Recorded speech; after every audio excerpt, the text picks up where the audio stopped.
Hello అండి. మన ఇంట్లో ఎంత కష్టం వచ్చినా పర్లేదు నేను చూసుకుంటాను అని లైట్‌గా తీసుకునే వాళ్ళు ఎవరంటే అది యూజువల్లీ మన ఫాదర్సే.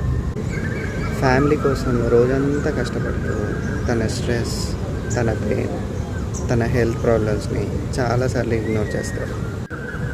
చెస్ట్ పెయిన్ అయినా, హెడేక్ అయినా ఏం లేదు నార్మలే అని పోస్ట్‌పోన్ చేస్తారు కదా! కానీ కొన్ని సిమ్టమ్స్‌ని అస్సలు ఇగ్నోర్ చేయొద్దు. ఫ్రీక్వెంట్ థర్స్ట్, ఫ్రీక్వెంట్ యూరినేషన్ అది డయాబెటిక్ సైన్ అన్నట్టు. ఎక్కువ తలనొప్పి, కళ్ళు తిరగడం అది బీపీ ప్రాబ్లమ్ అవ్వచ్చు. చెస్ట్ డిస్కంఫర్ట్ కానీ ఊపిరి అందకపోవడం బ్రెత్లెస్నెస్ అని అంటాం. అది హార్ట్ వార్నింగ్ అవ్వచ్చు.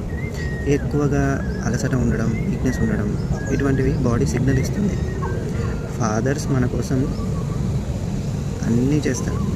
ఈ ఫాదర్స్ డే మనం వాళ్ళని చూద్దాం. జస్ట్ ఒక హెల్త్ చెకప్, ఒక బీపీ చెకప్, ఒక షుగర్ టెస్ట్ అది కూడా ఒక గిఫ్టే కదా.